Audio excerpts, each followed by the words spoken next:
Welcome, everyone. My name is Joan Sebastian Cruz, Librarian and Knowledge Management Officer of the Philippine Social Science Council, and I will be your MC for this short breakout session. Thank you for joining us in this session, bringing history to life, teaching history in the 21st century. To officially welcome us, let me introduce Dr. Bernardita Reyes Churchill. She was a longtime faculty member of the Department of History at the University of the Philippines, with appointments as Professor of History and Chair prior to retirement, and Professional Lecturer upon retirement. She also held appointments as Professorial Lecturer at De La Salle University Graduate School and the University of Santo Tomas Graduate School. She currently serves as President of the Philippine National Historical Society and President Emeritus of the Manila Studies Association and the Philippine Studies Association. She is currently chair of the International Council of Philippine Studies Conferences, which convenes the International Philippine Studies Conferences. Ladies and gentlemen, I give you Dr. Bernardita Churchill.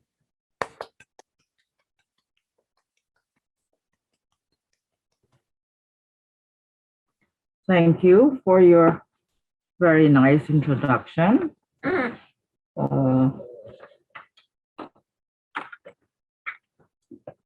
Good morning, ACON 2022 Manila. Good evening from Washington, D.C., where COVID-19 has stranded me here since July 2021, when under normal conditions, I would have been back in Manila. One moment, Doctor. We seem to not be seeing you. Could you please turn on your... you want me to? Okay, all right. There we go. Much better. Thank you. Should I start or just continue? Just go ahead and continue, Doctor. Just continue, I think. Yes. I would have been back. Well, a minute. Okay, let me just start all over again. Excuse me. Good evening from Washington, D.C., where COVID-19 has stranded me here since July 2021, when under normal conditions, I would have been back in Manila.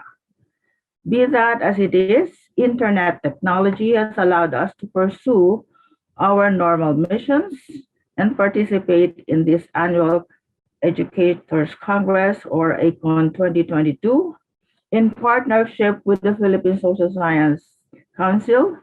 Thank you, Dr. Portus, for inviting PNHS to join.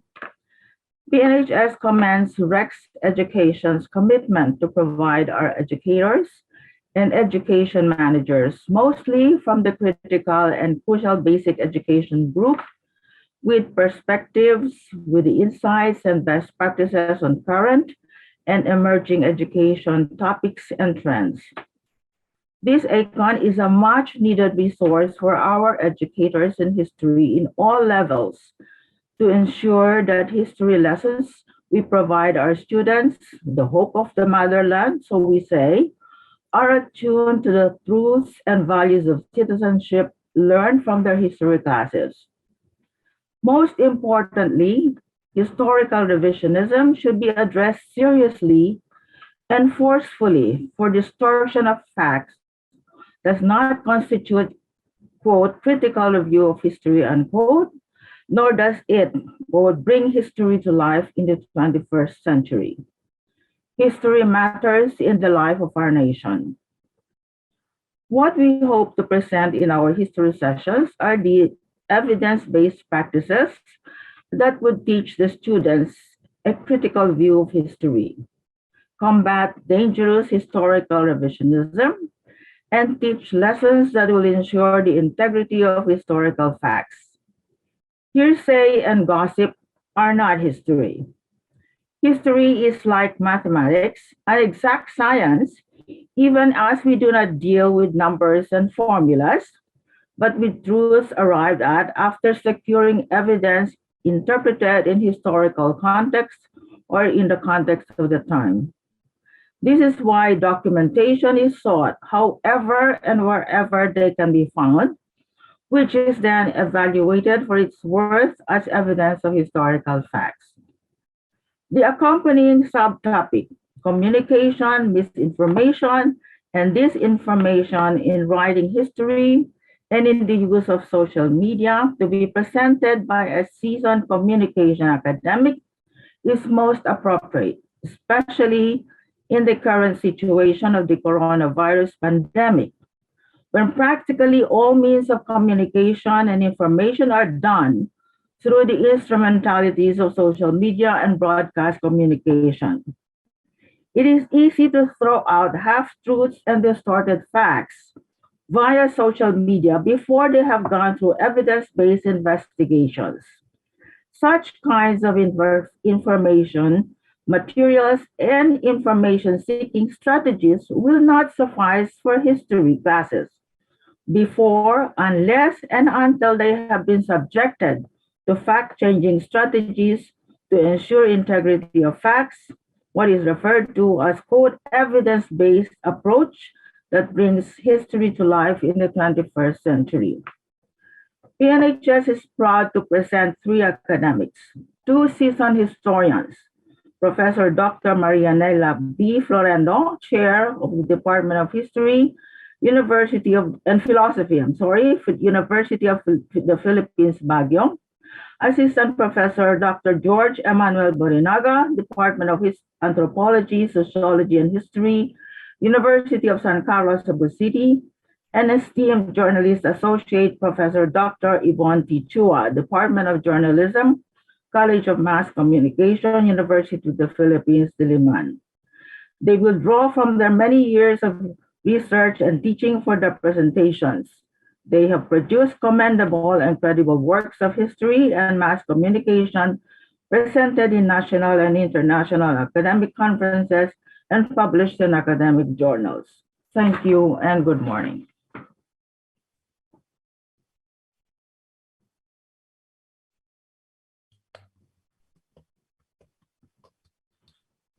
Thank you, Dr. Churchill. Today's webinar focuses on the learner-centered strategies to strengthen students' critical view of history and pedagogies on how teachers should teach history to combat historical revisionism.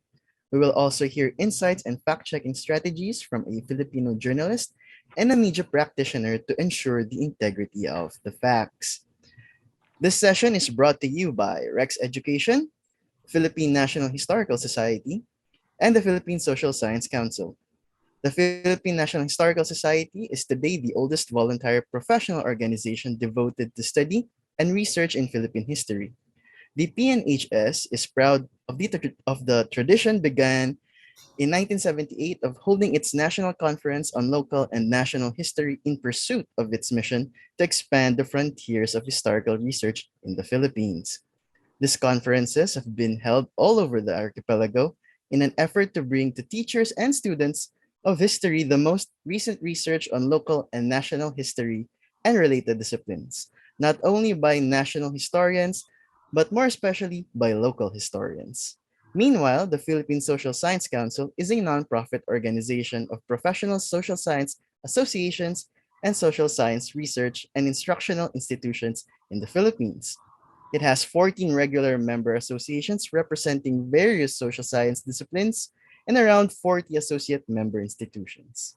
Now, may I introduce our moderator for this session? She is an associate professor and former chairperson of the Department of Communication Research of the College of Mass Communication, University of the Philippines, Diliman. She teaches qualitative research methods and analysis in the undergraduate and the graduate studies programs. She has an MA degree in Women and Development Studies and a doctorate in communication. She is also a gender sensitivity trainer, a communication consultant in various government and government organizations, and a breastfeeding natural birth counselor. She also was a board member of the Philippine Communication Society, a regular PSSC member. Ladies and gentlemen, let us all welcome Dr. Julian Y. Baldo Cubelo. Thank you. Thank you, Mr. Cruz. Magandang hapon sa ating lahat. Thank you for choosing this breakout session. I am Julian Baldo Cobello and I will be your moderator for this webinar. So my mantra for this afternoon is less talk the better. I am here to learn insights. I am here to take down notes and I am here to really challenge myself to to ask your questions and to really surface the questions na I'm sure will be triggered by our wonderful speaker. So sabi ko nga, tama na ang satsat. Let me now go straight ahead to introducing our first resource speaker for this session. It is my privilege and honor to introduce Dr. Maria Nela Florendo. She is a professor and chair of the Department of History and Philosophy of the University of the Philippines, Baguio, and a regional representative for the Historical Research Committee of the NCCA. She is also co-president of the Philippine National Historical Society. Let's welcome Dr. Maria Nela Florendo.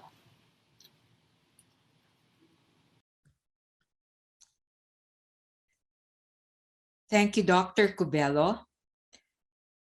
Thank you for the chance for the Philippine National Historical Society to collaborate with the Philippine Social Science Council, Rex Education, and ACON 2022. It is a pleasure to be part of this gathering of educators at a critical point. We have a pandemic and we have a forthcoming political exercise. At this time, we all struggle to distill truths from untruths.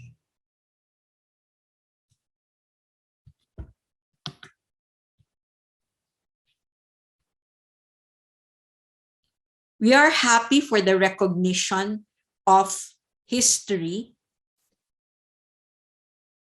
as a discipline during this time.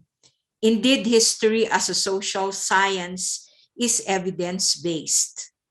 Historians work with sources and they subject these sources to interrogation for authenticity and credibility. I can only do so much in 15 to 20 minutes, so my presentation today is focused on thinking historically, which I believe, when cultivated in each of us, in each of our students, we will be contributing to a tool for battling lies, fake news, and historical revisionism. Our social studies and social science classrooms could serve as a venue for thinking historically.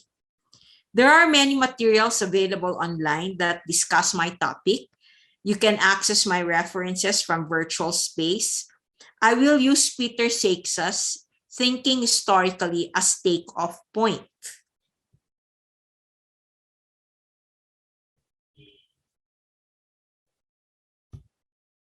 So at the end of this talk, we all try to be outcomes-based, get into outcomes-based learning. We hope to be able to classify historical sources, be able to apply historical methodology, and be able to translate historical thinking, not only in the classroom as teachers, but also to everyday life.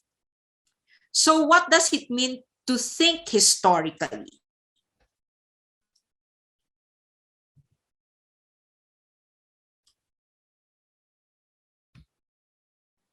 This is the figure which accompanies Peter Seixas' Thinking Historically.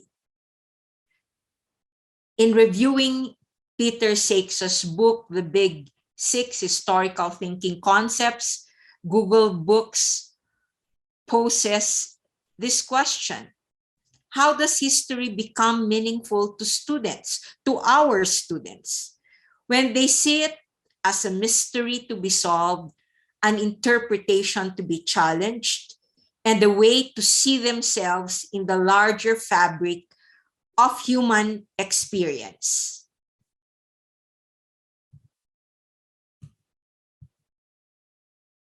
I usually translate this diagram of Seixas to this.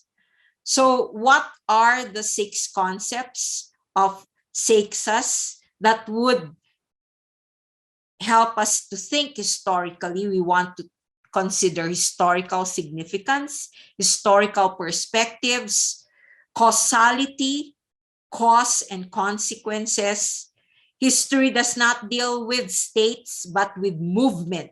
So there's continuity, there's change, and of course, most important would be the handling of sources. Now, all these these five concepts exist within an ethical dimension of history. So, if I may reiterate, these six concepts would consider now establishing historical significance, the use, the handling of evidence, primarily primary source, identifying continuity and change, analyzing causes and consequences, taking historical perspectives, and there's a plurality of this, and also understanding the ethics of historical interpretations. Now, the American Historical Association would support SAICSAS and poses, what skills should you have when you leave a history class? What skills should the student have when he or she leaves a historical class? So there is chronological thinking. It is inherent in history that we have order. There's periodization. We deal with timelines, not arbitrarily, but of course, in a scientifically determined fashion. We deal with historical comprehension, that all events exist within a particular context, and we have to understand that context. And once we have our data, we start analyzing by relating events, determining what caused a particular event, and we determine historical perspectives. Of course, undertaking all this, we need the necessary historical research skills. And here we apply a very distinct character of history, which is now historical methodology, which involves external and internal criticism. I think what's very important is knowing now all these tools, we're able to confront issues, be able to apply our skills, and be able to produce analysis and decision making. Now let's go to very briefly to each of the different concepts that involve historical thinking. Determining historical significance. I often ask my students, when you sing and the windows break, is that a historical fact? And the answer there is, well, the event will have to be significant. And when is an event significant? When it ushers in change, when it results in change, it creates impact. So not anything, not any development could therefore be considered historically significant. We deal with periodization in history. Why do we deal with periodization in history? These periods in history are determined because of change.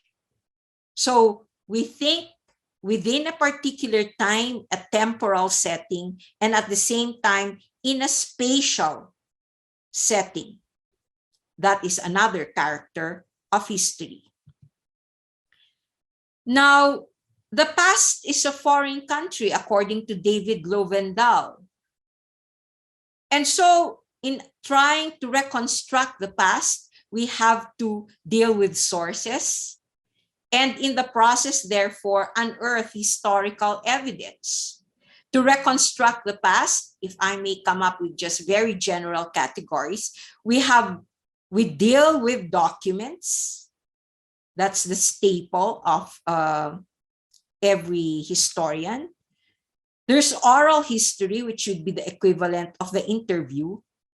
And there's physical evidence. Physical evidence could range from material culture to oral traditions, everything about material culture. So we can speak about permanent heritage, oral traditions, artifacts, physical evidence that's not history per se, but would now help the historian reconstruct history. Weinberg would say historians are like detectives. So they go on evidence, a trail for evidence, and on the basis of the evidence collected, then the historian now tries to come up with the relation of events. In dealing with historical sources, particularly documents and even informants for the oral history, the historian applies external criticism. Is the source authentic? Is the source genuine? Very recently, for instance, if you've been following up Facebook, there have been debates, for instance, on the authenticity of Marcos' diaries and the account these diaries would have about his son. And well, Ambeth Ocampo said it's authentic. So that is an example of employing external criticism. Now, internal criticism deals with the credibility, the ability of a material to tell the truth.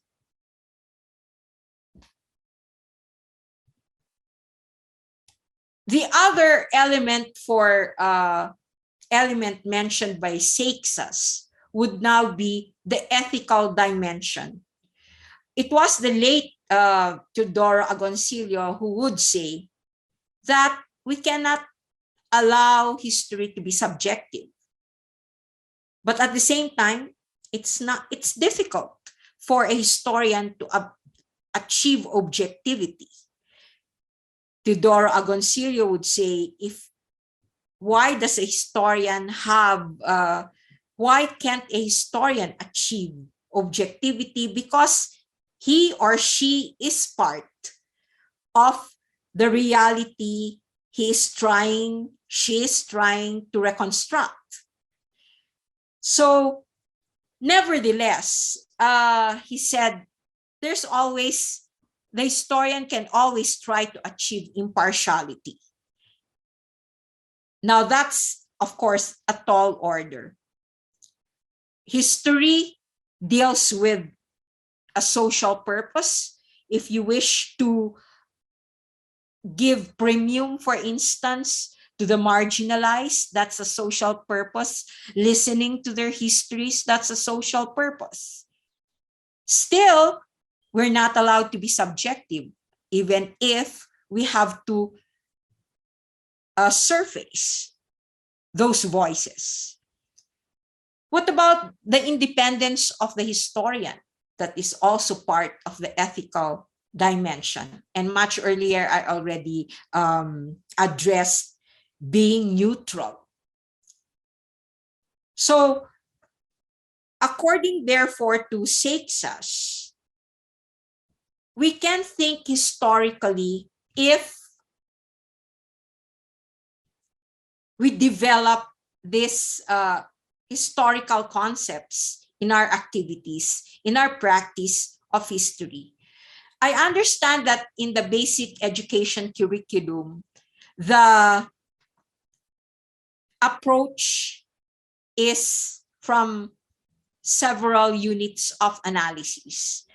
Ever since the course Philippine History was deleted from the basic education program, the framers have said that, have rationalized that history is very much a part of these different units of analysis. I think from the early grades where there's discussion on the family, then at the next grade on the community, until the level of the discussion on the nation. Now, as it is, we don't see history here. From these different levels, how do we therefore develop historical thinking? So let's look at the family. I'll just deal with the family, the community, and hopefully the nation. Now, ordinarily, the teacher would approach the family in terms of the structure. So I've seen students drawing, for instance, the members of the family. Now, here I'd like to raise certain issues, like we talk about the family, but we have also changing concepts, notions of the family. Are we able to differentiate the family, for instance, from household? What about the family as a basic institution for socialization? But in our discussion of the family in basic education, we don't discuss the family as a political unit, as an economic unit. We don't contextualize it in demographic history. And we see the family insulated from national and the global context, when in fact we are exporting labor. So an example of one research that dwells on the family as a political unit would be Al McCoy's An Anarchy of Families. When we talk, for instance, of the issue of political dynasties, we talk about patronage politics, we actually are discussing the family in a historical context. And according to Al McCoy, because of the strength of the family as a political unit, we are actually, we have political dynasties. This results in the weakening of the state. So, as educators, therefore, there are more issues to discuss about the family. We want to situate the family within a historical context, not just as a social structure. We want to see the family as a unit of analysis within a dynamic context. And that is starting the children to think critically, thinking historically. And what are the possible historical sources on the family? We have material culture. We have documents, civil registry, birth certificates, baptismal certificate, oral history. I remember one occasion when I presented a paper on the family in history. And after my talk, a participant came to me to say, I'd like to do a history of my family, except that I'm an illegitimate child. And you can see tears rolling down the eyes of the participant. Then that's rather very rich in research questions. How does society, for instance, consider legitimate children, illegitimate children?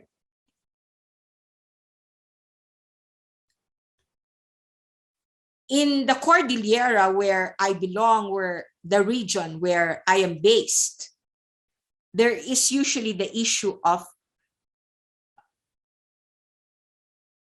family members not being registered. Because there are many laws that were not absorbed by the region. Many marriages, therefore, are not considered legal within the context of national law, but from the context of indigenous customs. Unions not necessarily registered are valid. Now, these are contexts, therefore, for a society that's very diverse. We have to discover the nuances. And this could happen in basic education by trying, therefore, to come up with activities that would make the students be familiar with their setting and let learning make use of what is familiar to the learner. The next level would be the community. And here we have the role of local history in explaining our communities. I think Dr. Churchill mentioned a while ago, every year the PNHS conducts its national conference on local and national history. It is therefore from these conferences that we see the flourishing of very distinct local histories. We don't always have to adopt the generalizing, homogenizing national history. If we were to look at the map of the Philippines, of course, the history of this island here would be very different from the history, for instance, of another geographic area. The history of a landlocked area would be different from that in the coastal area. Now, let these local histories contribute to enriching our national history. Our national history will never prosper unless we understand our diversities as people. And we can do that through the study of local histories. I noted that in some books, for instance, in basic education, when we talk about local histories, we talk about resources. But resources are unique depending on the geographic areas.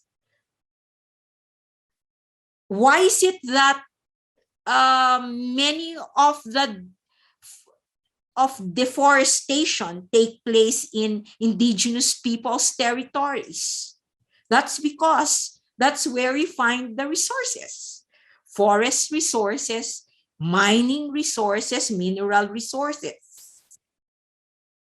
So, once we do discussions on our communities, and I understand that is now the next level in basic education, in the basic education curriculum, we make it a venue for thinking historically by embracing unique, nuanced, local histories.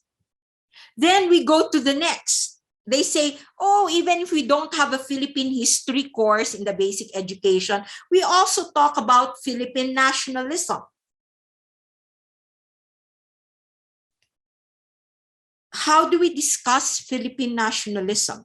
The centerpiece of which is usually the Philippine Revolution. But even with discussions on the Philippine Revolution, we can never have one perspective. How do we explain, trace the process of becoming a nation? What were the developments? particularly in the 1800s, that contributed to heightened national consciousness. Again, Teodoro Agoncillo would say nationalism, the history of nationalism would start with 1872. What was with 1872? The consciousness that resulted from the martyrdom of the three priests. But what about other developments, political developments, economic conditions, socio-cultural contexts that crystallized this national consciousness? Here we see a quote. I thought of Mariang Makiling. I listened amidst the silence of the woods to catch the sound of her melancholic instrument. I slept there at night to see if I could find her. I could find her perfect figure floating in the air, lighted by the moon that filtered through the thick foliage. I saw nothing and heard nothing. So, who was looking for Mariang Makiling? Rizal was looking for the nation, which he didn't see at that particular time.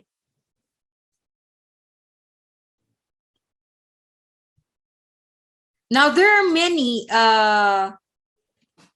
materials that have been produced on the Philippine Revolution, many perspectives. And if we want local history, or we can look at, these are the historiographies of the Philippine Revolution, which should now be integral to Philippine nationalism. But we could also look at other sources, cedula personal, material culture, example, anting-anting, millenarianism in the Philippine Revolution. Here we are dealing with the signature of Andres Bonifacio and the seal, which says Haring Bayang Katagalugan. Now, anybody who would look at this would say, oh, para lang pala sa Katagalugan yung revolusyon. But even at that time, Bonifacio knew how to footnote when he said Katagalugan referred to lahat ng sakop.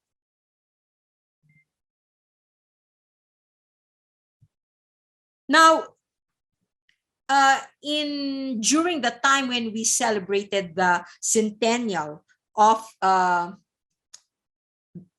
our revolution and the Declaration of Philippine Independence, the National Historical Commission of the Philippines and the Philippine National Historical Society collaborated in producing local histories of the revolution.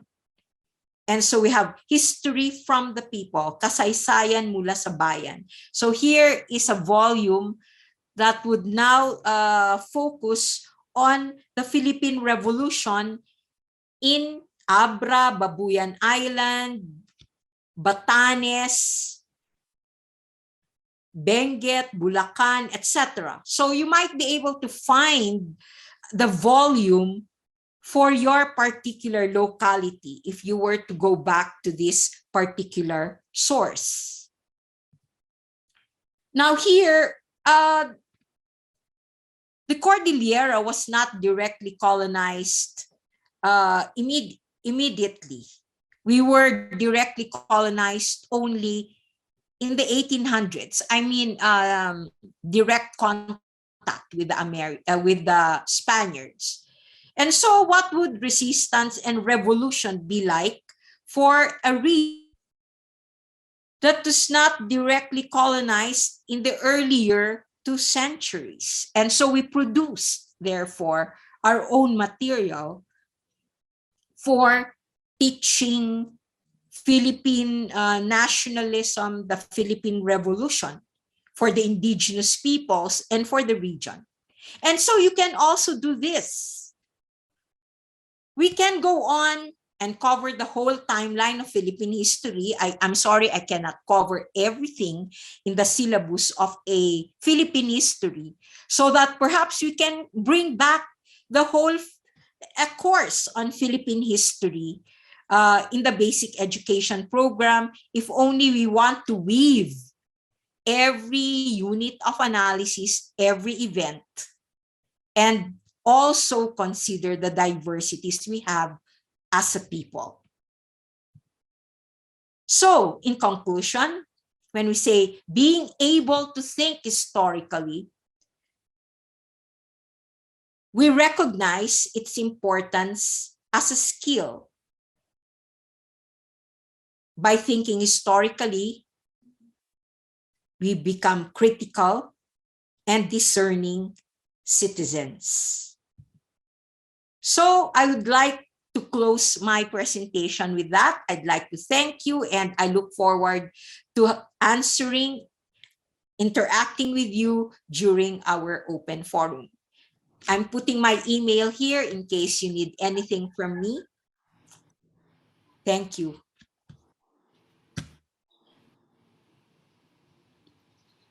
Okay.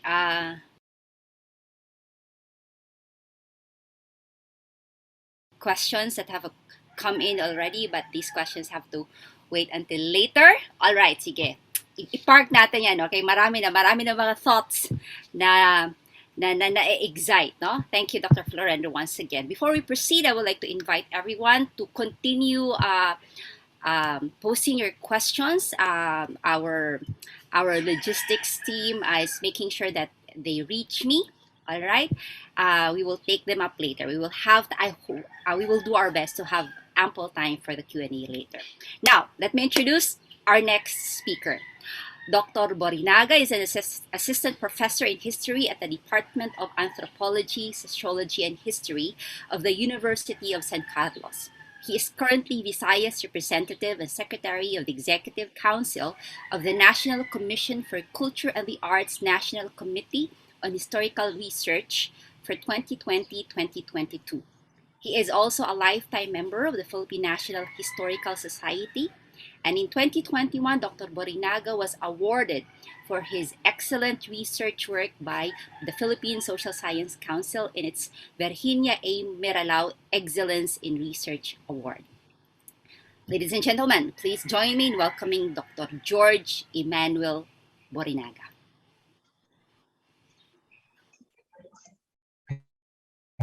Good afternoon, everyone, and thank you, Dr. Cubelo, for the generous introduction.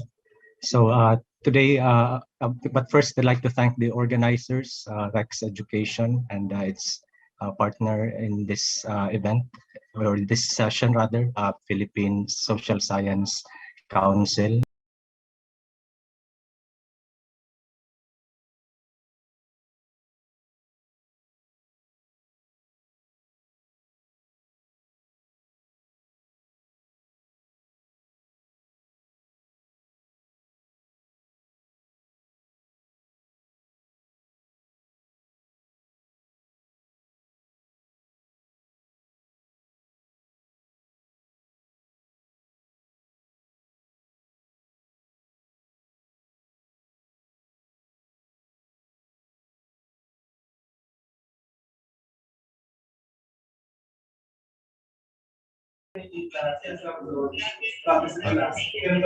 So once again, I'd like to thank the organizers, Rex Education, and the Philippine Social Science Council and the Philippine National Historical Society for this opportunity to share my experience in teaching Philippine history during this period of the COVID-19 health crisis. So this is the title of my talk, Learner-Centered Approaches to Teaching Philippine History, some examples from the period of COVID-19 lockdowns. So my talk is mainly based on the teaching of a general education curriculum course at the university level, but basic education high school teachers present might also be able to adapt some of the methods, the guide questions that I introduce here to their own subjects. In terms of the abstract, so my, as mentioned, talk draws mainly on my experience in teaching readings in Philippine history, or as we call it in our university, GERPH, during the period 2020 to 2022.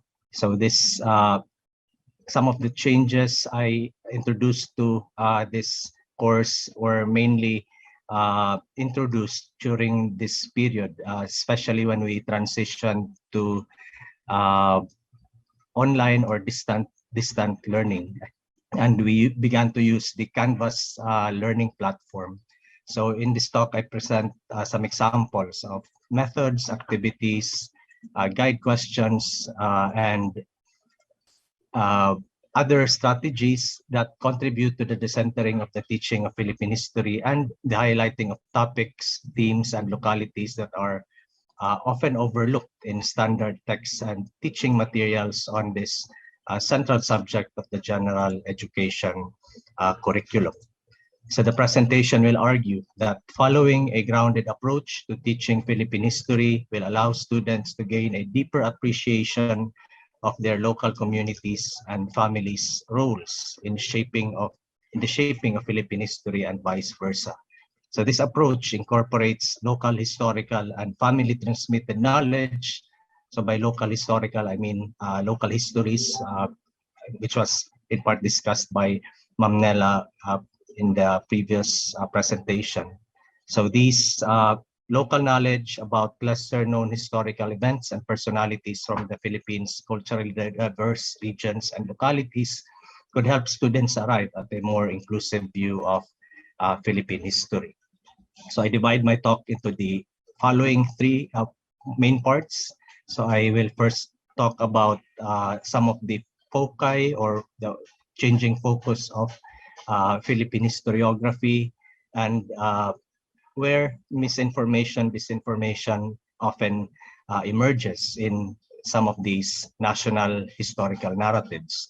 And next, I introduce the aforementioned strategies and approaches to teaching Philippine history that can help bridge the gap in not only the students' knowledge of Philippine history, but to other learners and perhaps future generations, since I will be arguing that the students themselves as learners can contribute to the diversification and deepening of Philippine history.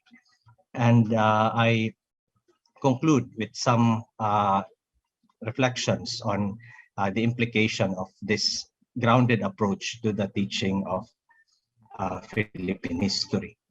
So in terms of national narratives, and as mentioned by Ma'am Nella, the revolution is one of these key themes or events in the national story. And in two articles that were published within the last 20 or so years, we also hear of certain critical perspectives. So there have been overviews of how the knowledge of Philippine history that we have has certain gaps and certain silences that need to be addressed, because as we will see later, this is where misinformation, disinformation can come in, because we have these large swathes of Philippine history that we don't know much about, and thus there's a need to localize the research of history and contribute to what we might call the building blocks of the construction of a more inclusive Philippine national history. So the first article is Filomeno Aguilar's A Failure of Imagination, the Nation in the Narratives of the 1896 Philippine Revolution. So this and the next article are quite interesting or even provocative in terms of what they see as some of the gaps. So Aguilar, for instance, argues that the narratives of the revolution is inclined towards certain groups and certain localities, and to the exclusion of other parts of the country. So he mentions how a lot of these narratives are focused on, for instance, elites, males in terms of gender, and in terms of class, or in terms of locality, it's mainly focused on places like Luzon or Manila. So he also provides as an example, even the symbol of the nation, so the Philippine flag, as symbolic of this issue in the narratives that we draw our national identity from. So he mentions how we have the sun in as a central symbol, representing, with the race representing the first eight provinces that rose against Spain, and Luzon, Visayas, Mindanao, according to the interpretation, they are represented by the stars, which are in the peripheries of that sun. So for Aguilar, this is indicative of where the focus of our national narratives lie. But it's not only about the revolution that is problematic. As Aguilar had mentioned, and the other historians as well, they would see the revolution as the founding event of the nation. So they see that other topics outside the revolution tend to get less attention. Although it should be remembered, when these articles came out, it was around the time of the centennial of the revolution. So we will see that across time, there has also been some changes in the focus of national narratives. So just recently, we commemorated the Philippine leg of the arrival of the Magellan expedition. So in 1521, so it's 500 years later, and we've also seen how there were several events to commemorate various aspects of that passage, including, of course, the Battle of Mactan, where Magellan was killed. So the second article is Patricio Abinales' absent characters in the national story. So the question he asks in the first part of his essay can be compared with what Filomeno Aguilar mentioned about narratives of the revolution being centered around the stories of Tagalog elite males. So here, Abinales asks, what if you consider Philippine history from the perspective of a Moro woman standing in Tawi-Tawi, sorting out iPhones and Blackberries from Borneo, so meaning that there's the transition between boundaries, so products that come from another country, and therefore these characters or these people thinking about Philippine history might not even necessarily identify as Filipinos. So and she has a daughter who is working in Saudi Arabia, so that suggests out-migration, so migrant labor, and so on. So these two articles can be considered as indicative of some of the gaps that we encounter in Philippine national narratives. So variables such as class, religion, language, ethnicity, gender, locality, so issues like migration. So we see that a lot of narratives tend to favor one group, one locality, or one class, and so on. So a lot of other groups, other localities tend to get lesser attention. So this is where the problem lies, because if we want to get at or arrive at an inclusive Philippine history, okay, we have still a lot of work to do. So in terms of themes, so I mentioned earlier the changing of the center of Philippine national historical narratives. So in the turn of the 20th century, we have commemoration of the birth of the nation, the revolution, the Declaration of Independence by Aguinaldo, the Philippine-American War, as mentioned more recently, the Spanish contact. So nationalist histories, history of the beginning of colonialism, So these are some of the well-known topics, but lesser known are issues like interclass cooperation. So we tend to be more familiar with class struggle, the masses versus the elites, and similar themes. And in terms of the focus on ethnic groups, we tend to, we are familiar with studies focused on what one ethnic groups, the Visayans, the Moros, or Moro ethno-linguistic groups, or the Tagalogs, but we don't really hear about studies that research on the interrelationship between these groups or the tensions between these groups.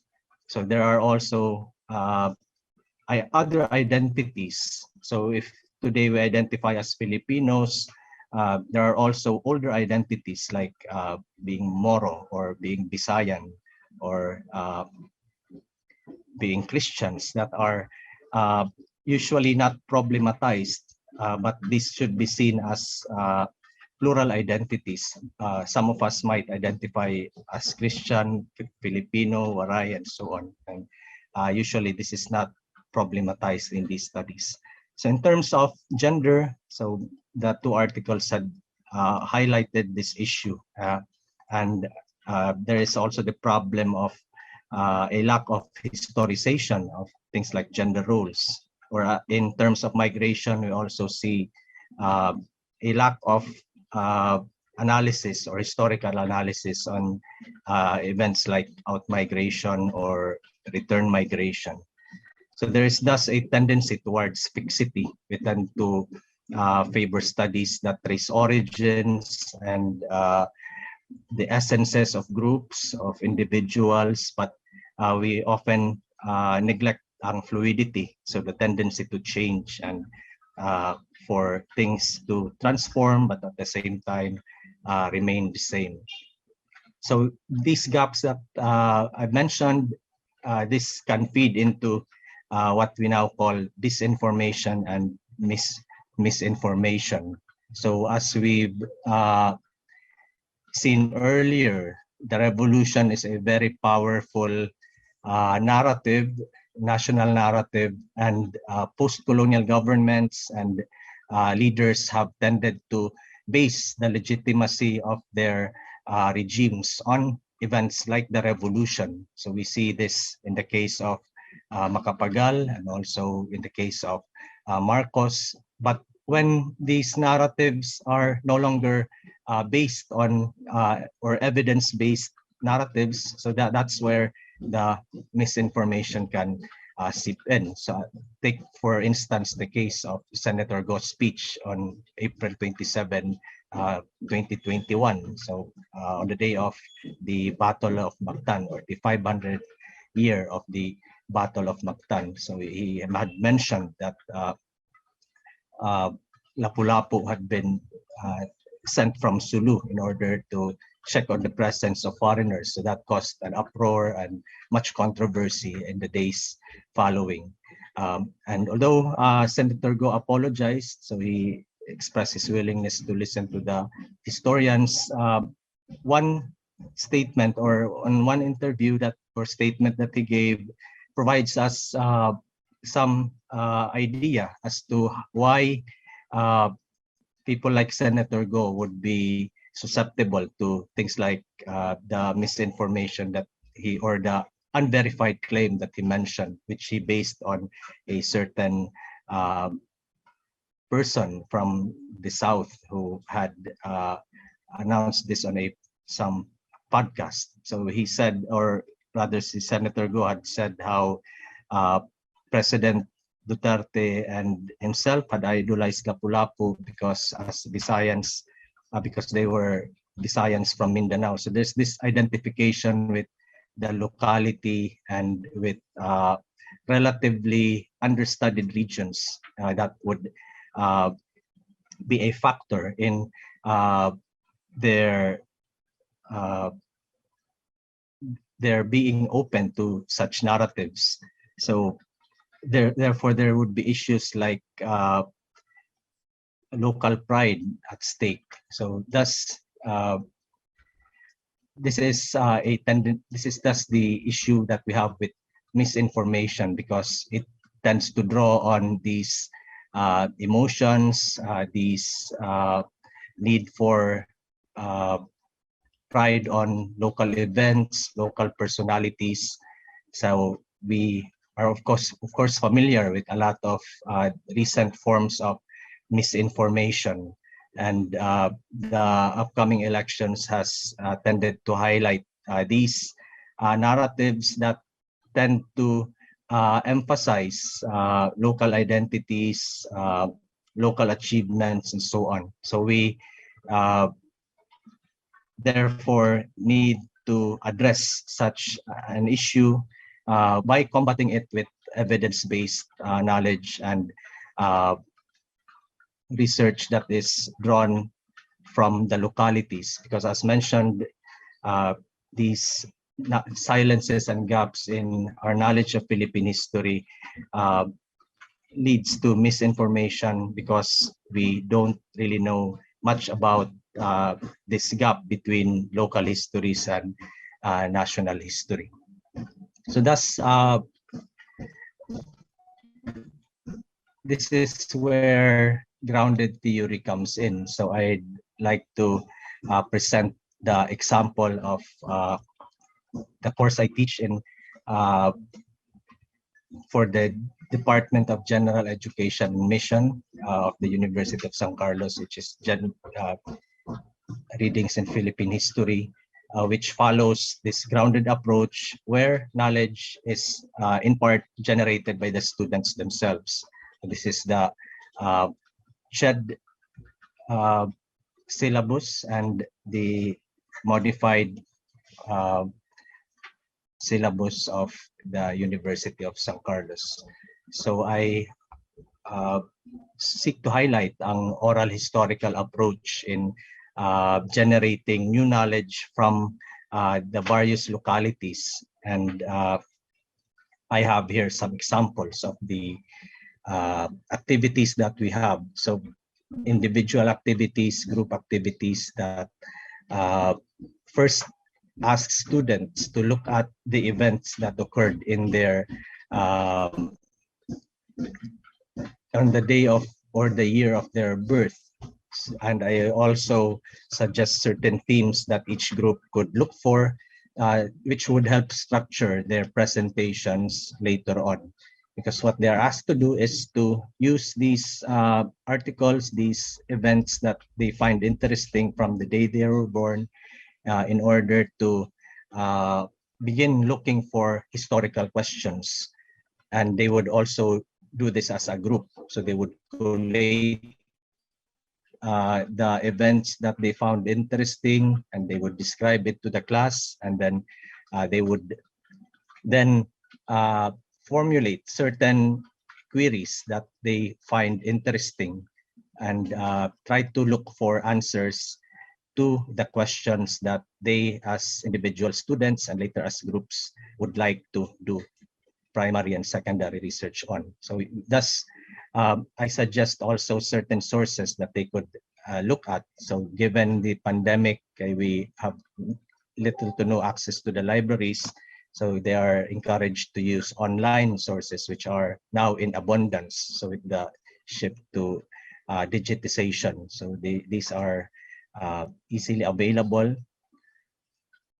But what's interesting in terms of the research comes during the final requirement. So before we had museum visits, but given the pandemic, we were forced to encourage lang ang family histories. But this in itself is quite interesting, since they generate a lot of new information that can be important later to writing of local historical studies. So in terms of the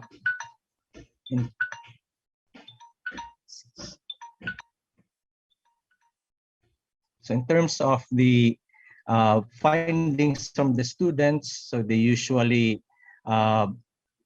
uncover quite significant forebears, so people who were important to the community, and lesser known topics in Philippine historiography, including things like disaster prevention and disaster recovery strategies of their family in the face of events like typhoons or earthquakes. So this new knowledge can, if the teacher is doing local historical studies, these can themselves serve as primary sources, so oral historical testimonies, and which can then inform the writing of text sources in the classroom, so secondary materials. So in conclusion, I'd like to highlight the role of or the importance of a grounded approach in generating new historical knowledge, and of the importance of oral testimonies drawn from family history in enriching and deepening our knowledge of Philippine national history. So this learner-centered approach to Philippine history can be a means towards the expansioning and deepening of our knowledge of the Philippine past, and also in the combating and dispelling of historical misinformation, disinformation, or denialism. So thank you and good day. Ayan. Thank you very much, Dr. Borinaga. The questions just keep coming in. Okay, so na-excite ako sa mga tanong. Nadadagdagan rin ang aking mga tanong. Okay, but we still have the patience to wait. Now it is time for me to introduce our third and last speaker to take on the virtual microphone. Professor Chua is an associate professor of journalism at the University of the Philippines. A longtime journalist, she has been associated with 4 fact-checking activities. Verifiles Fact Check, which she started in 2016 and led till early 2019. Check.ph, a pioneering collaborative fact-checking initiative for the 2019 Philippines election and has been revived for the 2022 elections. And there's also the student-driven Fact Rakers for her students at the university. And the ongoing Philippine Fact Checker Incubator Project, which is assisting 6 Philippine newsrooms.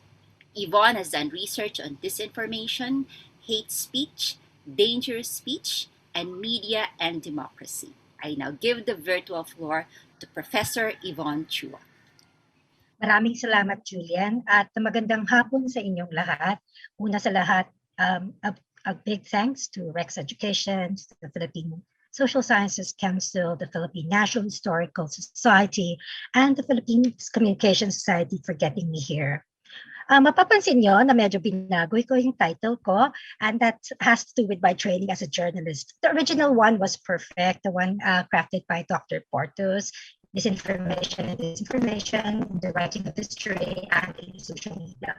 But as a journalist, ako nakaka-capture sana, mas lalo mag-capture yung i-share ko kay mahapon.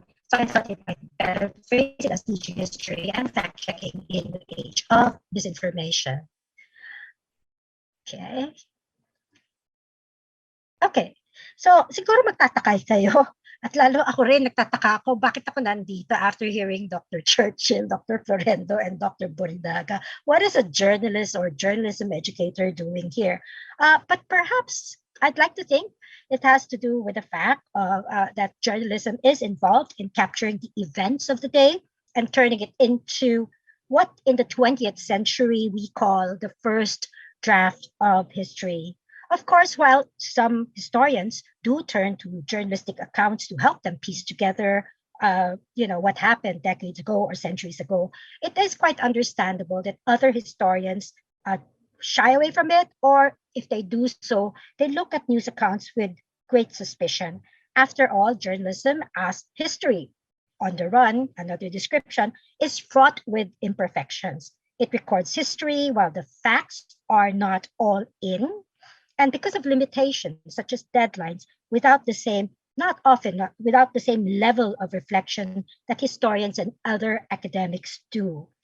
In some cases, because of biases, we even attempt to act on or influence certain events through our writing. However, I think the attempt of many journalists to chronicle events of the day and do it as truthfully as possible should not be overlooked. Which brings me to an interesting development. Nowadays, journalism is not just called the first draft of history, it is now called the second draft of history. Because as we all know, and as the Columbian Journalism Review points out, it has become the second draft of history, having been dethroned by new information providers, publishers on the new and social media. Ang problema is that is thick with rumor, with conspiracy, with misinformation and disinformation. And that, I think, has made the writing and the teaching of history even more difficult. For as we know, while technology has given everyone the chance to be a publisher, netizens are not obliged, not like journalists, to put out trustworthy information if and when they don't want to. That is not their mandate. That is the mandate of journalists. So that basically marks the difference between journalism and user-generated content that we see a lot on new media and on social media.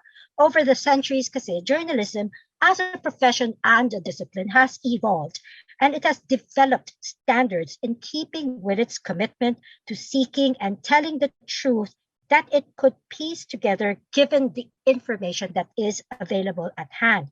It means not just getting the facts, but getting the facts right and telling them in a precise and accurate manner as much as they can. The journalistic method of gathering, writing, and distributing information has undergone continuous updating, so journalists can live up to being or being part of a discipline of verification. Fact checking has been at the core of a journalism's purpose. So, simply, what is fact checking? It is, as we all know, a process of verifying the factual accuracy of a statement before or after publication. It used to be publication sa dyaryo, but since broadcast came along, before it is aired or uploaded. So it is a before or after thing. Hindi bago ang fact-checking. In fact, for those who are familiar with journalism, they know that fact-checking per se, the practice, became more pronounced in the 1920s when newsrooms hired fact checkers not only to proofread the copies of reporters, but to go line by line and do check line by line for errors that might creep into the copy before the publication. But things have changed, like I said. In recent decades, especially in the 21st century, a lot of fact checking also happens after publication, airing, and uploading. It applies mainly to claims of public relevance or user-generated content on social media, on websites, on and even on messaging apps. Sorry for the typo, that should have read messaging apps. But una sa lahat, we have been mentioning misinformation and disinformation for some time now. Ano ba talaga? Kailangan malinaw to, lalo na sa pagtuturo ng history sa mga estudyante natin. Kasi baka akusahan nila isang tao ng disinformasyon at baka naman magalit sa kanila at ewan natin kung anong pwedeng gawin. So basically, may dalawang uri at as far as our field has come up with, communication field has come up with, in order to be more precise to describe false, inaccurate, or misleading narratives. Ang misinformation is, in general, it is spread with no intention to harm. The more insidious form of that would be disinformation, ang pagkalat ng mali, inaccurate, or misleading information with the intent to harm, to deceive, or to make money. Let me just go quickly first to just how bad ba talaga is the situation, the state of disinformation in the Philippines. I'm part of the Reuters Institute Digital News Report study. This has been ongoing for years now. I am the Philippine researcher here, and this is very interesting, this particular finding that shows that 9 in 10 Filipinos have been exposed to or have seen false or misleading false or misleading information about the following topics, no, in the last week: politics, climate change, products, services, immigration, coronavirus, celebrities, immigration, other health issues. Naturally, kasama rin dyan, needless to say, historical distortions or inaccuracies form part of the misinformation and disinformation that has been circulating in the country. Now, let me give you examples of historical inaccuracies na nakikita natin that we can classify as misinformation. Yung hindi naman talagang may intent to harm, hindi sadya, maaring nagbibiro lang, joke lang po, satire, or pwedeng honest mistake po. So this has been a narrative that has been going on, pushed by some of our public officials na nagkamali sila at syempre nag-spill over sa social media. Ang sinasabi daw nila, yung pandemya, yung coronavirus na pandemic, comes only once a year. Of course, we know that's not true because between the Spanish flu about a century ago, there have been like 4 or 5 other flu-related na pandemic, no? Hindi lang siya epidemic, pero siya ay pandemic. So this is misinformation. Hindi naman sadyang hindi naman sinasadyang maliin, pero dahil sa pumalat na pumalat, the people really think it's just a once in a century event. Now, this is a type of disinformation. Nabanggit na rin to earlier ni Dr. Borinaga na marami tayong ganito. At makikita natin na in this case, dahil election na, but even before yung elections, no, marami na talagang mga inaccuracies at distortions na may kinalaman sa pamilyang Marcos.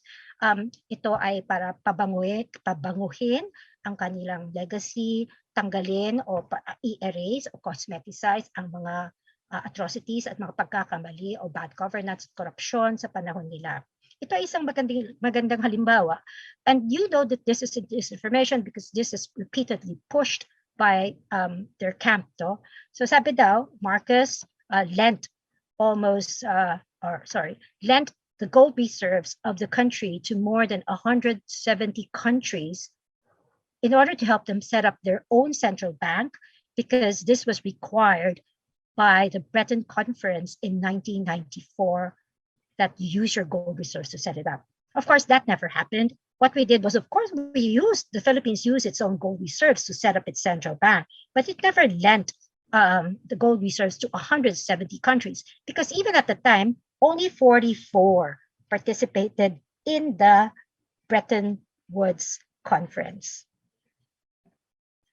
So what do 21st century fact checkers look like? They're no longer just journalists. They have been joined by a bigger group, no? So may mga NGOs, academics, activists, and individuals.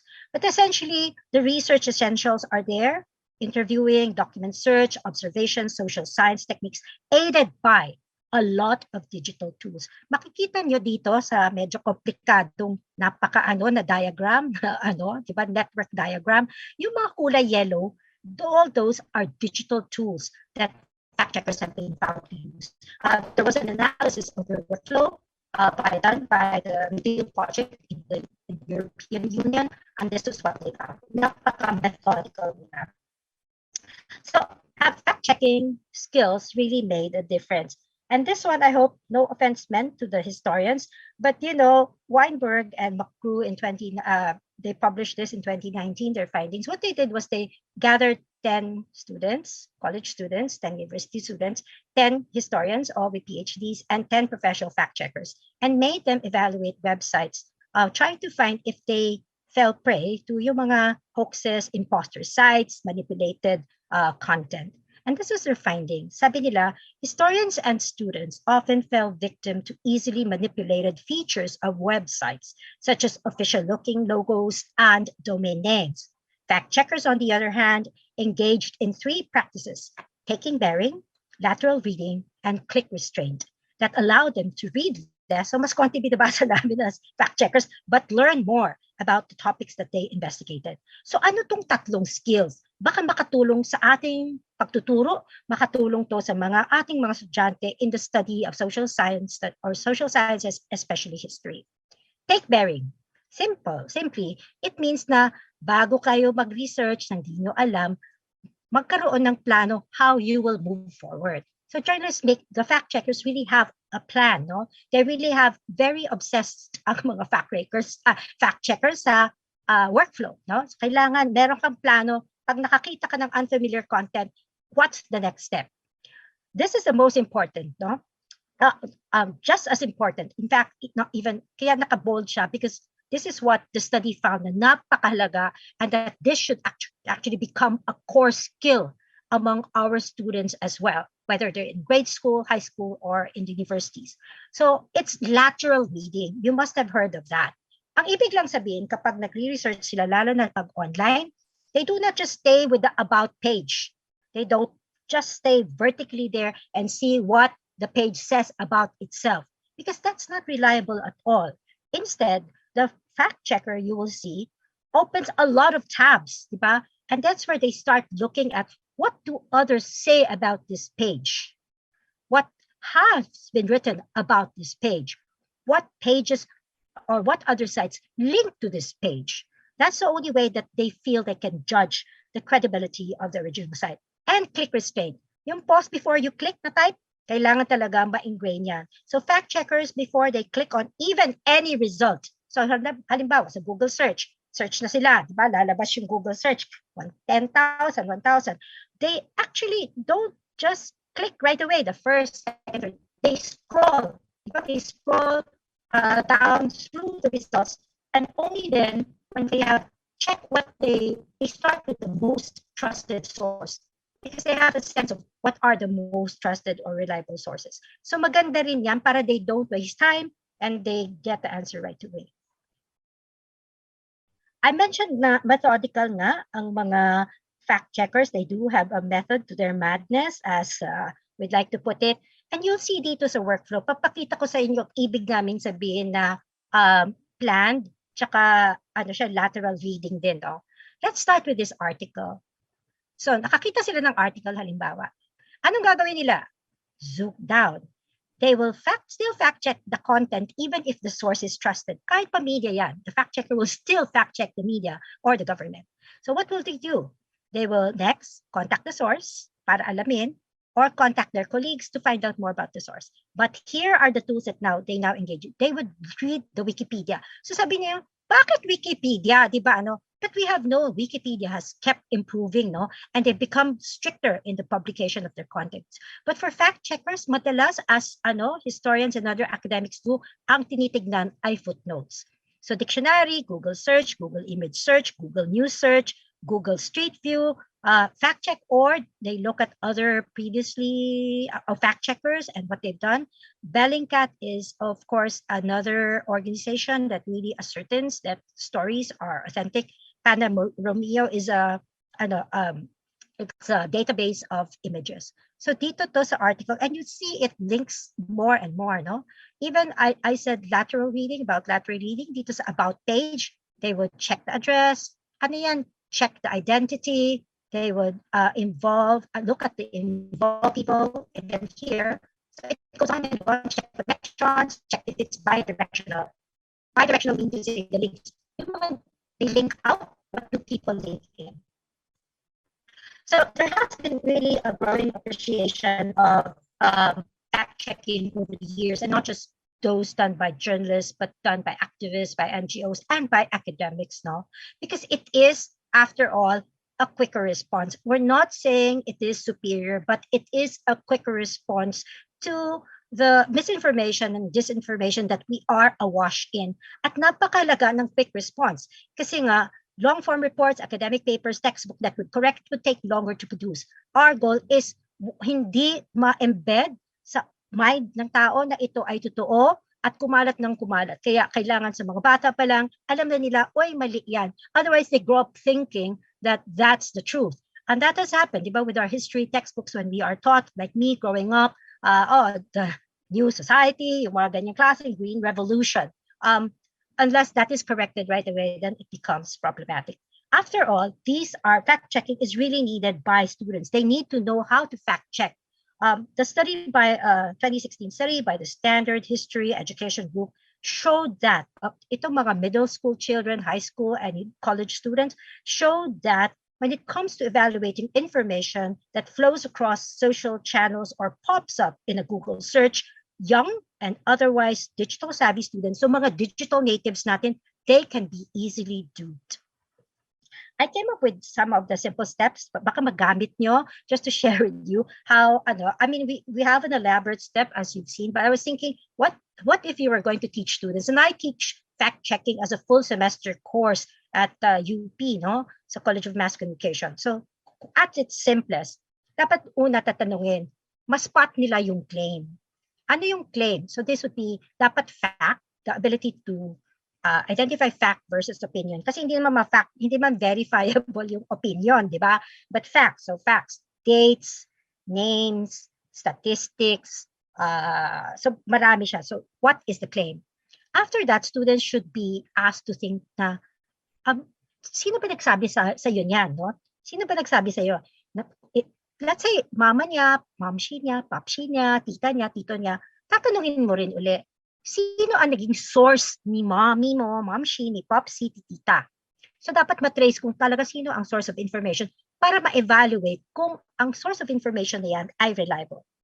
Now, doon sa claim na yon, may evidence ba na pinigay to back up the claim? Diba? Kung meron, i-evaluate yung evidence. Kung wala, kailangan maghanap ng evidence, diba? And that's where we do the evidence collection. So, how do we make them start? Huwag mo muna papuntahin sa mga libro kasi pag nasa ano lang naman, nasa grade 12, hindi mo na pwedeng hindi naman lumabas muna na classroom o pumunta sa library. The first step really is to let them find out has the claim been previously fact-checked. So, may mga fact-checkers tayo na pwedeng tignan. Halimbawa, Verifiles, Raptor, they at AFP Fact Check, they are verified signatories of the International Fact-Checking Network at Pointer. They adhere to the highest principles and standards of fact-checking. So pwedeng tignan yan.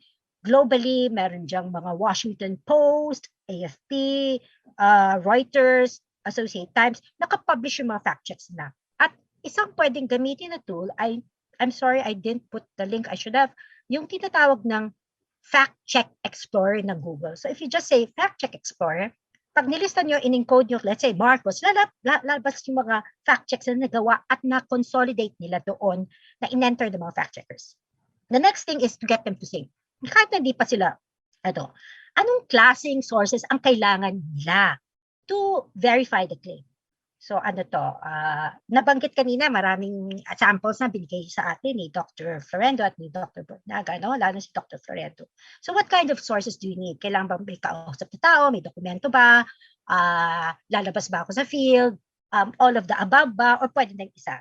But it's important to find multiple sources with multiple points of view. Kasi iba-iba yan eh. If you go to the Marcos camp, for example, iba yung view niya. If you go to the anti-Marcos camp, iba rin. So, ibibigay nilang documents, iba-iba din.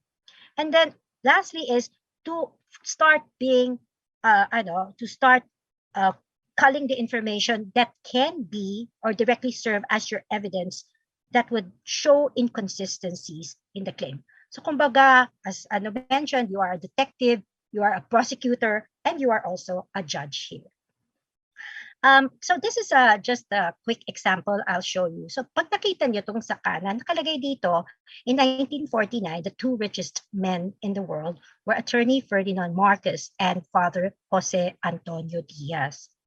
And itong nakalagay dito na additional claim ay kaya sila naging pinakamayaman sa buong mundo dahil nakatanggap sila ng 30% commission on 640,000 metric tons of gold for their work for the Taliano royal family. And that meant that Marcos, even when he was still a lawyer, was already very rich before he became president. So I'm just going to show you some of the evidence that fact checkers have used. Just to get you a feel na what do we look for, no? Para rin kaming So una sa lahat, i-debunk yung, meron ba talaga tayong 640 plus thousand metric tons of gold? Well, according to the US Geological Survey, only 244,000 metric tons of gold have been discovered in the world. Number two, maraming Supreme Court decisions na nagsasabi ang tagong yaman ni dating Pangulo, the late Marcos, was actually acquired through fraud. And ito yung mahalagang portion of it. There is nothing on record that will show, sorry about my dog barking, may visitor. There is nothing on record that will show any known Marcos client as he has no known law office. So paano siya magkakahiram ng kliyente kung wala siyang known law office? And then historical documents, Darren Robertson and others make no mention of Taliano or Maharlika that they supposedly ruled over. They interviewed it with historians who said, confirmed there is no historical proof. Even the Marcus book, his Tadhana, and the biographies do not mention Taliano. There are no accounts, other accounts, whether they're newspaper accounts of the 1949 transaction, even contracts or anything. And the Marcus children themselves have said they haven't seen the gold. So, pag tayo mga teachers, mga bata-bata pa yan, hindi naman kailangan lahat mahanap nila. Kung makahanap lang sila ng isa, that's good enough. That's just, getting them started on fact-checking. And if it were a classroom exercise, you might want them to, just bring your evidence. How would you prove it if you were a lawyer? And then let them combine all the evidence. Ang rin ng isang skill na i-emphasize kayo kahit sa media literacy, news literacy sa mga bata ay ang image verification. Look at this image. Is this indeed Father Diaz as claimed? Well, it's not. It's Gregorio Aglipay. And this picture came from the Lihan Pastoral. And this document you can find on the Facebook page of the Independent, yung kanyang Aglipayan Church, and it has been used. So essentially, ito rin ang mga nakapagkasunduan ng mga educators na maliban sa lateral reading, sa ganung klaseng step, a very methodical approach to debunking misinformation, disinformation, kailangan din matutunan ng mga bata sana natin ang simple reverse image search. Maring gamitin ng mga images, Google Images, Yandex Images, or kasi panay mobile na tayo, yung Google Lens, very useful. Kailangan lang natin mag-train. This is my last slide. Maraming challenges bilang fact checker and I'm sure ma-encounter nyo sa pagturo nyo. Number one is access to information. Although it is true marami ng online, mahirap pa rin, hindi pa rin siya kompleto, lalo na pagdating sa mga primary documents. At there are some documents that are in the possession of government or some sources na ayaw nila i-share. So that even for us, that stops us from in the tracks now when we're fact checking. Number two, nabanggit to ni Dr. Florendo, yung external criticism and internal criticism na dapat gawin natin. Kasi maaaring yung primary source, and we value primary sources, like maaaring authentic. Pero yung information, credible ba? Totoo ba? Hindi kaya na-manipulate. Lalo na kung ito ay galing sa era na may authoritarianism at gustong pabanguhin ang kanilang imahe for future generations to come. And of course, our own ability to detect bias and partisanship, no? So, itong bias detection, kailangan kasi it's a skill that you hone, and it also comes with having a very wide information diet. Ang fact-checking din has its downside kasi piecemeal, one claim at a time ang nangyayari. So, talagang hindi mahahagip ang marami na kailangan gawin. Let me just end by saying that the infodemic, or the preponderance of information, or disinfodemic, the preponderance of false, inaccurate, or misleading information is all too real. It goes without saying that fact-checking and other initiatives to push back against misinformation and disinformation and stem it from continuing, including the perpetuation of historical distortions and inaccuracies, have become all the more important, urgent, and necessary in basic education. Maraming salamat po sa inyong patience. Ayan. Maraming salamat, Professor Yvonne Chua. Okay, so hindi na makakapag-antay ang mga katanungan. So, I am requesting all our Dr. Florendo, Dr. Borinaga. Okay, naka-on na ang microphone. Okay, so we have a lot of questions. Okay, so what I will try is to manage to condense, parang ipapagsama-sama ko, parang nag-thematize ako, mabilis ang thematization, kung ano yung mga tanong na pwede kong mahagip. So, ang nangingibabaw sa mga katanungan from our participants is the tension, no? The tension, marami to paulit-ulit na lumalabas dito sa chat box, no? The tension, how do we find the balance, if at all balance is possible, between what the speakers shared as the subjectivity or the successes, historical thinking as something as an ongoing process. Okay, it's an ongoing process. We have agency in our hands, di ba? Parang ganun ang sinasabi, we are active participants in history making.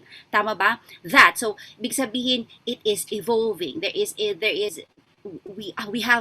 We need to engage. So, may fluidity ang sinasabi ni Dr. Borinaga. And then kay Professor Chua that, kahit na-publish mo na, meron ka pang pag-asa to correct kung merong misinformation. However, we would juxtapose it with finality, with disinformation. So may backlash, no, may takot. I could sense our participants are kind of fearful of the backlash against these very mindsets that we try to incorporate. So the question is, how do we avoid the backlash? Kasi tinitwist din to no. So yung historical thinking, pwede na sabihin, saan ka magtatapos? Diba? And then if looking for if fact checking, meron ang tanong dito about fact checking. Sometimes fact checking can be so divisive because parang ang hirap mong maka-engage sa discussions if you are not 100% sure. So yun muna ang first group of questions that I am addressing the speakers. How do we avoid the backlash? Okay, and backlash as the tension between history thinking as an ongoing process, not a final product. Ewan ko kung clear ang aking paghagip ng tanong. So, sige, si Dr. Florendo na lang muna and then isa-isa na lang Dr. Borinaga and Professor Chua. Please turn on the microphone, Dr. Let me put it this way. Why be scared of the backlash when you have solid evidence? When you say, we're not pleasers in when writing history, we're not pleasers, we're not so depending on the evidence, then you eventually make a stand on the evidence because you go through a process. Like, it's not as if you have one evidence and that's it. I think it was mentioned a while ago by Professor Chua, you have to find some corroborations. As they say, practicing history is like also being a lawyer. It's not as you look for evidence, you have to sift through evidence. So you go through this exhaustive process. So as an independent historian, then there should be no fear of backlash. Now, it could happen that in the future, maybe new information can appear. Then why not? I mean, that's it may happen that at this particular era, you don't have all the evidence, and then somebody makes use of a collection which could also present the evidence. Now, that's what internal criticism is all about. Why does the document even exist if it is authentic? What is the author saying? Why is he saying? What's his economic class for him to say that? A landlord would have a different view of land reform from a peasant, etc. So I don't know, maybe because I'm looking at the question of backlash from an independent historian's perspective, that we're not pleasers. I mean, you're not commissioned, let's say historians are not commissioned to be able to please or to prove something. I mean, again, when you say prove something, then it has to be on solid evidence. So that's my view. Okay, thank you, Dr. Florendo. Dr. Borinaga, please. In my case, very similar to Ma'am Nella's argument, the insistence on evidence, on sources. But Professor Chua had also mentioned the distinction between misinformation and disinformation. So if your interlocutor or the person you are debating with is intent on disinformation, I guess that's more difficult. So you'll have to insist on verifiable sources. But if it's someone who is just misinformed, so there's a chance that you can engage with that person and perhaps eventually convince him of your perspective by insisting on the actual evidence or sources. So I would highlight also not only the evidence, but also the process of debating over the claim or the issue. Okay. Thank you. Thank you, Dr. George. Professor Yvonne? I always tell people, let the facts speak for themselves. Especially if you've gone through exhaustive inquiry, and you've done multiple sourcing and you've cross-checked and you've verified each and every information. But one thing that I'd like to point out that even among professional fact checkers, there has been agreement not to use inflammatory or incendiary language, to stay away from, emotion-laden adjectives. We don't call people, the professional fact checkers, even if we feel it is a lie, we don't call it exactly a lie, yung sinungaling, because that would impute motive, diba? That would impute motive, and that might rub up people the wrong way. But also equally important that we give emphasis to as fact checkers would be transparency of sources and methodology. In fact, if you look at the standards put together, the code of principles put together by the IFC and the International Fact-Checking Network at Pointer, you are discouraged from using unnamed sources, which journalists can do when the circumstances justify that. No, but fact-checking, no way can do that, and you have to be very transparent with that. So transparency, neutral language, and of course, exhaustive research. Okay, thank you very much. So the next set of questions focuses on this, my sense of frustration from our audience, because they are very much aware that there are teachers of social studies of history who are themselves, peddlers of historical revisionism. So talagang ito, ang daming nagtanong ko, what should we do if we are, if these are our colleagues, if these are our family members, and they have in fact the power, meron silang position to teach social studies, pero sila mismo walang historical, hindi nila na-imbibe ang historical thinking. So that, I guess this is such a parang may emergency na tono dito sa tanong na ito kasi this is our reality na talagang we coexist with people who are in position pero sila mismo ang biktima or peddler mismo ng historical revisionism. So ano kaya ang ating immediate, I guess the question is, as individuals, as peers, as colleagues, ano ang pwedeng gawin? Sige, si Dr. Nella na lang muna. Dr. Nella. I'm not sure I have an answer to that. I probably would say, thank God I don't have to deal with where I suppose there's always need for openness. I mean, I'm sorry I don't have an answer on how to deal with this. Also teachers, instructors who are themselves peddlers of misinformation and disinformation. I'm sorry.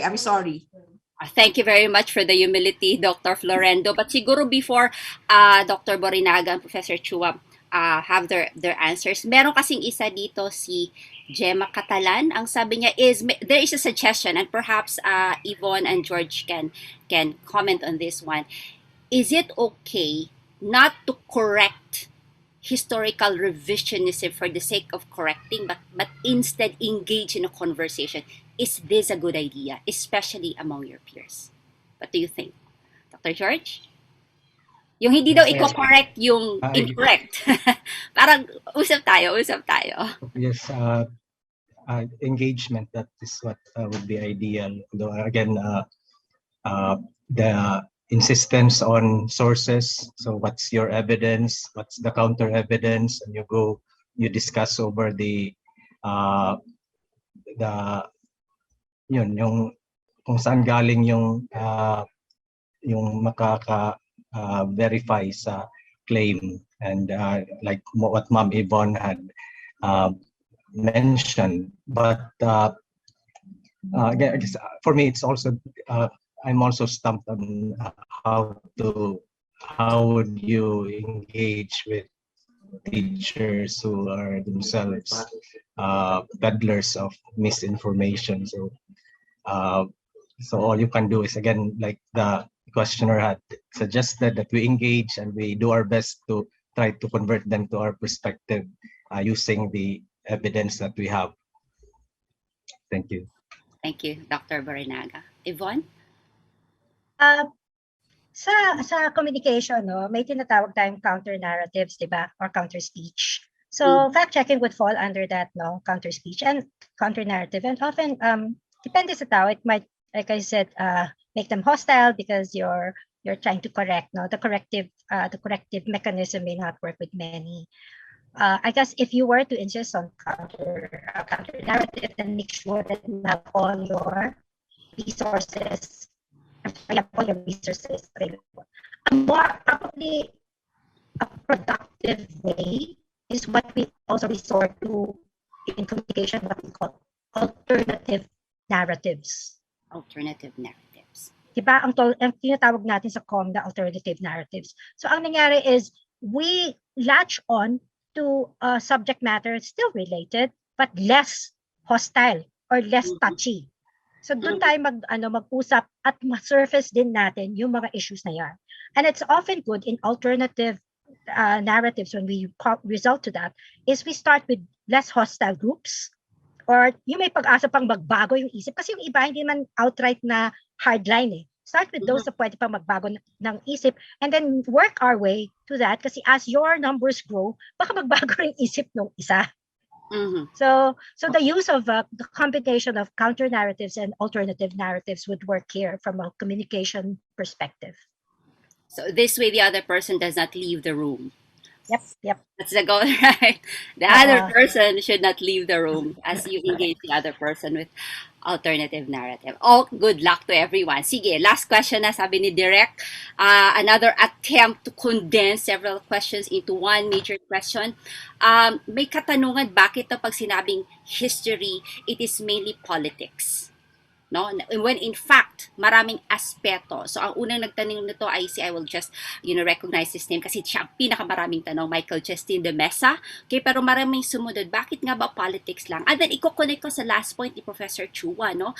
Again, meron siyang tension between the Gen Zs, the millennials, and the boomers in quotation marks, because Gen Zs are kind of aware with the fluidity of facts and history, right? At may awareness ng power ng technology. Whereas the boomers, again, maraming questions, may tendency, again, this is the beingness na sinasabi siguro ni Dr. Florendo na hindi talaga na-imbibe ang historical thinking. Ang historical thinking, if the members of our audience are correct, is again, it's a beingness, no? Parang gano'n, no? Pero ang boomers daw ay may attitude talaga na hindi nagpapakorrect, no? May finality, may fundamentalism in their attitude. So even if we begin with microhistory, parang because I said so, ganun talaga ang buhay natin, and then that's how we see politics. So siguro more example from what Professor Chua said, ano pa kaya ang pwede natin gawin na ma-expand natin ito? And siguro this is we are talking to the boomers. I don't know if that's a politically correct term. Okay, and how to engage and bridge the gap, among generations. Let's just consider the generations as more than 3. How do we again expand the conversation na hindi masyadong fundamental, hindi masyadong political ang tingin ng history? Doc, this is our last question according to Direk Carmel. So let's give it our best. Dr. Florendo?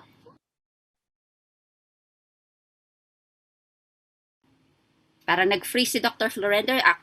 Dr. Florendo, you're there. Okay, sige. Go ahead. Okay. I hope you can hear me. Yes, my choppy.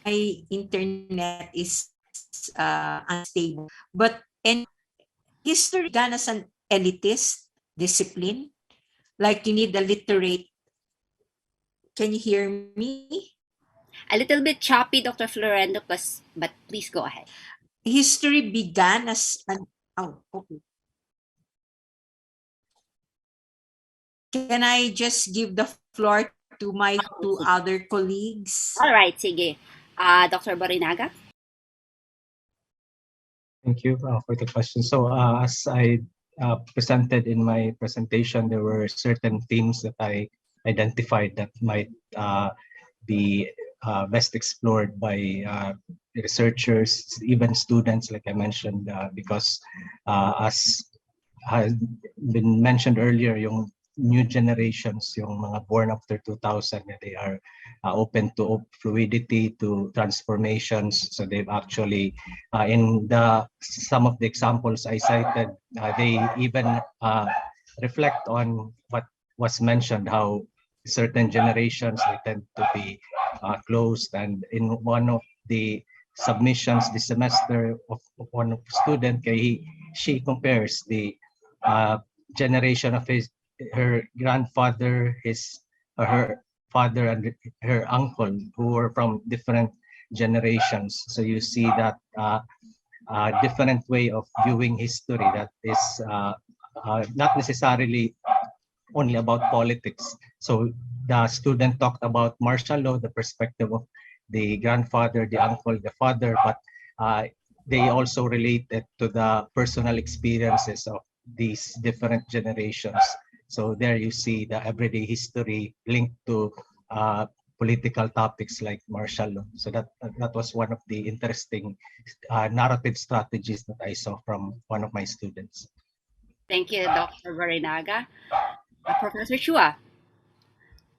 Julian, tinamaan mo ako nung sinabi mo boomer, tsaka thunders na rin kasi ako, di ba? Tawag sa akin ng mga anak ko, boomer ka naman.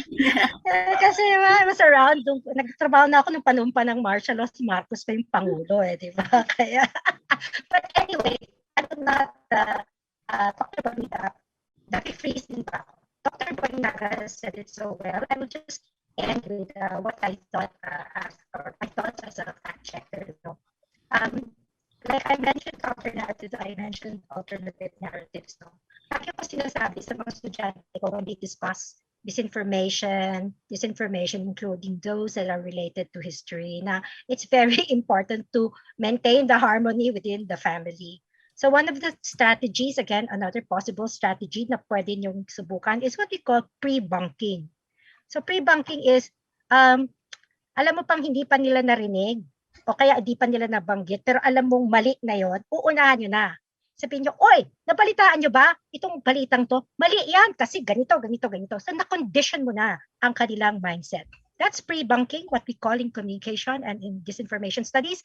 And it's actually arose from yung inoculation theory. Now, saksakan mo konti ng, di ba, ng virus para ma-inoculate siya, ma-vaccinate siya. So it's the same thing, no? And it's really, you can say it nicely, you can say it, hilariously, in a humorous way, so that it kind of maintains, like I said, the harmony and reduces the tension when it comes to such touchy subjects. Yan lang. Oh, brilliant. No, again, the point is, still get the other person excited and be invested, right? All right, so I have an unfortunate news for everyone. We don't have time anymore. Our production team is now calling me to wrap this session up. So thank you very much for everyone's participation. I don't know if there is a way for these questions to be sent directly to our speakers, and if our speakers have time to answer some. Okay, so quick wrap up. What I have gotten from this session is that history thinking is beingness and a process and a collective event, if I may say it correctly, right? And so there is worthiness in this continuing engagement. So parang hindi nothing is set in stone, right? Parang meron namang chance na mag-second draft, mag-third draft, but there is worthiness in engagement, in involvement. I love the notions of reimagination. Meron ganun na reimagination of what is significant. May mga katanungan din na what's the boundary of ideology when it comes to history making, no? At present naman ng speakers natin na wala naman talagang ultra neutrality about it, no? your perspective always sort of colors your intentions or motivations in history making. But there is value in reimagination. Ang sense of rootedness ay napakahalaga pala na hindi naman pala kailangan palaging grand narratives. Sinabi ni Dr. Borinaga and Dr. Florent, hindi naman kailangan grand narratives. Yung nationalism natin can be deepened by deepening our sense of rootedness in family, in community. Pwede tayo magsimula sa maliit na bagay. As a parent, no, I am encouraged in the way history is being taught in my children's schools, no. Gone are the days na nag-memorize. Sabi nga ng kuya ko dati, ikaw Julien, matalino ka lang kasi magaling kang mag-memorize. Oh, I got offended by that. But now with my children's education, I am so humbled by the way that they are taught, no. They are presented pictures of diaries, headlines in the early, years and in the early century, and then they are asked to infer bakit kaya ganito ang tingin ng mga proletariat, bakit ganito ang headline ng mga pari, bakit ganito ang headline ng mga Amerikano. So, 'di ba, ang sarap-sarap, and had I been taught history in that manner, siguro mas bongelicious pa ako ngayong citizen. But let's end this with an encouragement. History teachers, we still have our mandates there, and let us keep the other person in the room through conversation. So thank you very much to our speakers. Thank you, Dr. Churchill. Thank you, PSSC. And I guess that's it for me. And it's been an honor and privilege to be amongst historians and great journalists. Magandang hapon po sa ating lahat.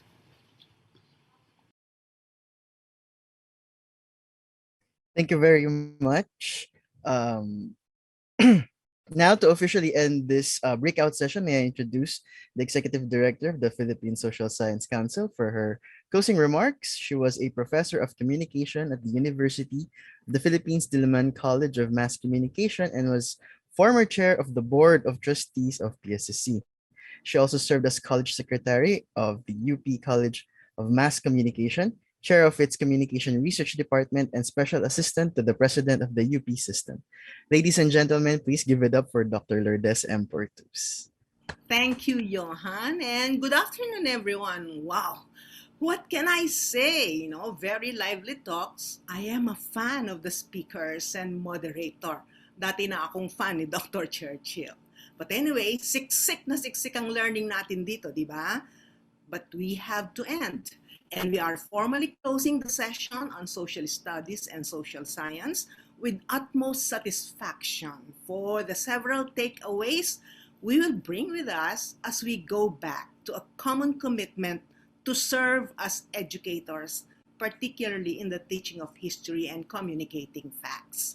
This commitment was evidently shown by the PNHS, Rex Education, PSSC, and by our resource persons, moderator, and individuals who participated in this breakout session. If you will recall, when DepEd introduced K1 to 12 curriculum, it removed Philippine history subject in secondary schools since 2014 and 2015. And there were protests, of course, from teachers who demanded the inclusion of history in the K1 to K12 curriculum, arguing that the most important task for the DepEd is to strengthen the teaching of subjects that promote Philippine history, culture, heritage, languages, and literature. History was touted as about teaching patriotism, loyalty to the nation, and promotion of indigenous heritage.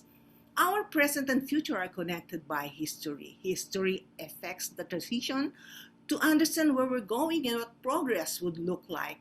Understanding our origin, where we have come from, make us appreciate history.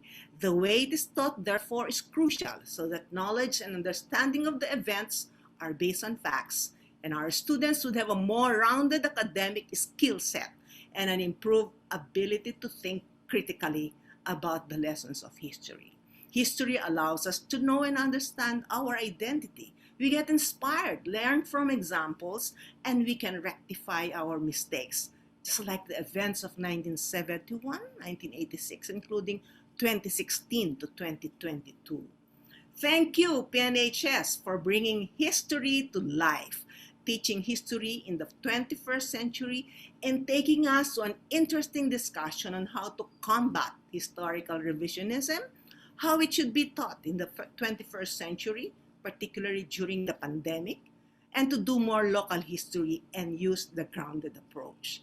The student-centered, evidence-based approach to improving school-wide educational outcomes and the experiences shared keep our spirits high as it raises optimism among our students and teachers to think historically. Thank you, Prof. Chua, for an animated presentation emphasizing the integrity of facts, showing us how to fact-check and decipher fake news, misinformation, and disinformation. Thank you to Rex Education for choosing an event, a most relevant conference theme and topic that will be most beneficial to Filipino teachers. Thank you to the ever-gracious, passionate, and fashionable Dr. Cubelo. Thank you to all the attendees, especially our teachers who are lucky to be here and who we hope will continue to embrace change, an important component of history. This is the way to go now. Institutionalize evidence-based practices for a learner-centered school. Thanks to the crew of VIP, especially to the efficient and OC director, and most especially to the PSSC staff who work behind the scenes. Thank you all for attending. Good day and mabuhay.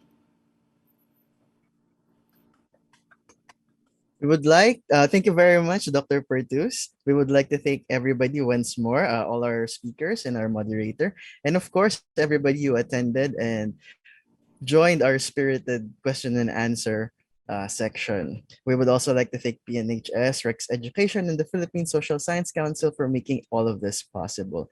Stay tuned to the official Facebook pages and website of PSSC for announcement on other webinars and learning activities.